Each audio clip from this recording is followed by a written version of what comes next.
I see the sentence quite a bit online that physical therapy didn't work, and I hear that from patients and the public alike in many instances as well. My point today is that physical therapy is a wide array of things. In some definitions, physical therapy is anything that's a treatment that's not drugs or surgery. And I can get behind that definition, but it's just too broad for someone to say physical therapy didn't work. That's like saying drugs didn't work, or medicine didn't work, or surgery didn't work. We need to know what drugs, what type of surgery, and likewise, we need to know about the physical therapy that didn't work. I'm by no means saying that orthopedic disorders or even non-orthopedic disorders can necessarily be fixed by physical therapy or not drugs and surgery in all cases. That's not the case. But we have to be very clear about what type of physical therapy does not work and what may work. Most of the patients that I see have had a type of physical therapy before, and I myself as a patient years ago went to 2 or 3 different physical therapists, and it did not work. It did not fix my low back disorder.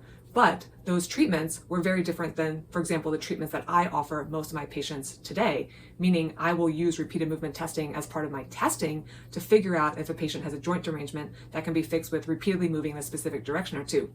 That's not everyone, but that treatment, for example, repeated shoulder extension or repeated ankle plantar flexion or repeated lumbar left side glide done throughout the day on a regular basis is a very different treatment than, say, the shoulder patient that I gave repeated extension to getting stabilization and rotator cuff strengthening. Or for the plantar flexor patient, that's very different than that person doing balance and proprioceptive work on a BOSU, getting the Achilles massaged, maybe getting some ultrasound to the Achilles, some stretching of the muscles around the ankle, etc. So if someone tells me something doesn't work, that's fine, but I want to be specific about what didn't work, especially if the patient's in my office. I want to know what didn't work and what possibly did work for me to help understand what I need to assess and possibly implement as treatment for the patient.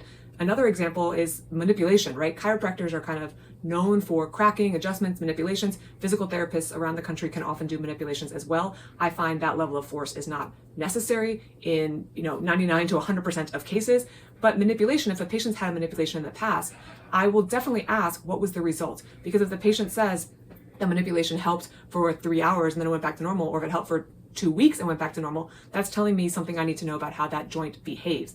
Of course, if the manipulation made the person worse, I would also want to understand what type of crack or manipulation and what direction it was so that I can better understand the behavior when I do my assessment and come to my own conclusions.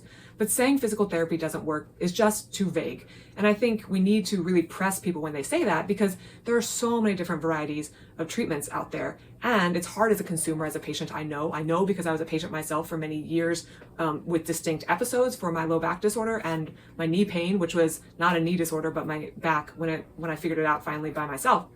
We need to understand what the treatment was so that we can kind of better introduce other different treatments. If I go back to a shoulder patient example, if the patient has shoulder complaints and one physician or one clinician, DPT, chiro, whomever, says that it's a rotator cuff tendonitis or tendinopathy, and you're doing all that treatment, but I find that it's a neck joint derangement that needs repeated neck retraction extension, you can understand how disparate those two treatment approaches are. Again, I'm not saying everyone needs a repeated movement, but I am saying that most people need a repeated movement test to see if their problem can be fixed with 1 or 2 specific movements. That testing, of course, developed by McKenzie, is not commonly used in the United States among clinicians.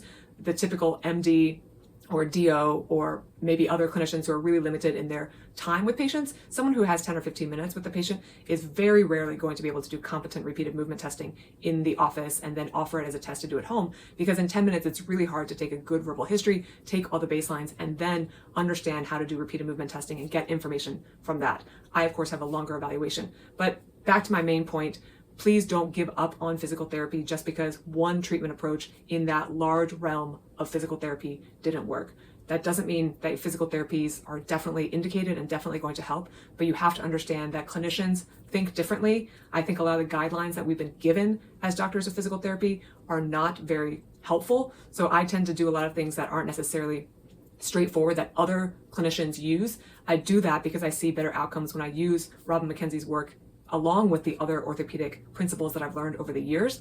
But there are not only different treatment approaches and different ideas of diagnosing, but there are very different ideas out there. So don't be discouraged if some approaches don't work. Just seek out clinicians who think a little bit differently and you might get better results.